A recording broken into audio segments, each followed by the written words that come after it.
नमस्कार। ज्ञानदीप संस्कृत चैनल में आपका स्वागत है। आज हम हिंदी भाषा के पर्यायवाची शब्द या उसको कह सकते हैं समानार्थक शब्द या पर्यायवाची शब्द एक ही बात है। तो ये हर एग्जाम के अंदर कक्षा 6 से लेकर के और ग्रेजुएशन तक या कॉम्पिटिशन एग्जाम में भी पूछे जाते हैं पर्यायवाची शब्द, समानार्थक शब्द। तो आज हम यहाँ बात करेंगे पर्यायवाची शब्दों की।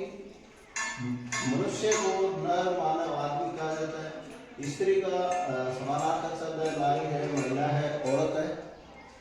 पहाड़ को पर्वत, नद, गिरी, बादल को मेघ, जलद, वारिध। जलद जल देने वाला, वारिध वारिध देने वाला, वारी का मतलब जल। और यहाँ अगर जलज होता तो जल में उत्पन्न होने वाला जलज होता तो वो कमल के लिए हो जाता। तो ये विशेष रूप से ध्यान देने की बात है। जलद जल देने वाला बादल है।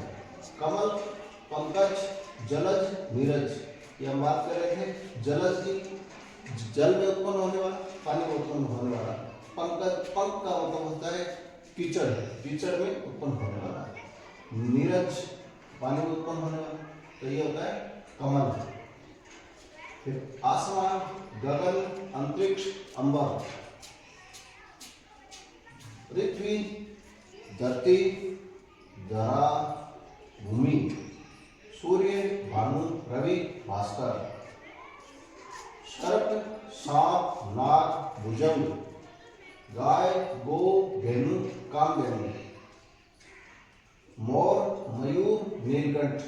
नीलकंठ इसलिए कहा जाता है क्योंकि मोर के कंठ है वो नीले रंग का होता है। घोड़ा, अश्व, वाजी, घोटक। पक्षी, खग, खग खे का मतलब होता है आसमान, गए का मतलब गमन करने वाला, आसमान में जो उड़ने वाला, गमन करने वाला। पंखेरु, पंछी। मंदिर, देवालय, देवस्थान, देवरा। फिर वृक्ष, पादप, रूख, पेड़, विटप। बंदर, वानर, मरकट, कपि। कपि हनुमान जी को जय जय जय कपि सूर, मतलब वानरों का देवता। तो कपि का मतलब बंदर होता है। नदी, सरिता, नद्य, हिमालय पुत्री। हिमालय पुत्री इसलिए कहा जाता है कि जो भारत में बहने वाली अधिकांश नदियां हैं वो हिमालय से निकलती है, इसलिए हिमालय पुत्री कहा जाता है। हाथी, गज, हस्ती। अग्नि, आग, पावक, वैश्वानर, हुताशन। तालाब, सरोवर, तड़ाग, सर। पानी, नीर, जल, तोय, अम्बु। गणेश जी, इनको गजानन कहा जाता है। गजानन मतलब इसका मुखौटा है वो हाथी का चिपकाया हुआ है, इसलिए उनको गज का मतलब हाथी, आनंद का मतलब मुंह है, हाथी जैसा मुंह। एक दंत, इनका एक दांत है वो टूटा हुआ है, एक दांत दिखाई देता है इसलिए उनको एक दंत कहा जाता है। गौरी पुत्र, गौरी पार्वती जी का नाम है, पार्वती जी का पुत्र इसलिए इनको गौरी पुत्र कहा जाता है। और विनायक, समुद्र, सागर, सिंधु, जलधि। घर, गृह, निकेत, आलय, आवास। संसार, जगत, जग, भव।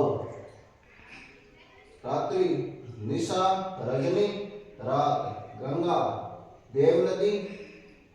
देवनदी इसलिए कहा जाता है क्योंकि देवता कहा जाता है कि देवता यही निवास करते हैं, इसलिए इनको देवनदी कहा जाता है। और गंगा तो देवी के रूप में पूजते हैं गंगा नदी को। भागीरथी, भागीरथ इस गंगा नदी को पृथ्वी पर लेकर के आए इसलिए भागीरथी कहा जाता है। सुरसरिता, यह देवताओं की नदी है। कपड़ा, वस्त्र, चीर, वसन। शिवजी, शिवजी को महादेव जी कहा जाता है।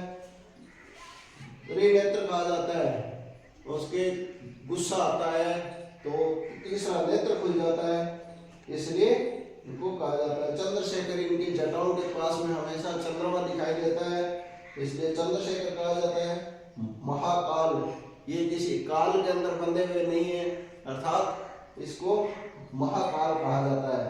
शंकर और नीलकंठ, नीलकंठ इसलिए कहा जाता है क्योंकि जब समुद्र मंथन में जब जहर निकला था वो इतना खतरनाक था कि उसकी एक भी बूंद अगर पृथ्वी पर गिर जाए तो प्रलय आ जाए। उस जहर को सभी देवताओं के अनुरोध पर महादेव जी ने पिया था, इसलिए महादेव जी का कंठ है वो नीला हो गया और महादेव जी तो उस जहर पीने के बाद में नीलकंठ नाम से चर्चित रहे, पहचाने गए। फिर चंद्रमा, दिनकर, शशि, इंदु और सोम, ये हमने पर्यायवाची समानार्थक शब्दों का हमने विशेष रूप से हमने वर्णन किया है, हमने अध्ययन किया है।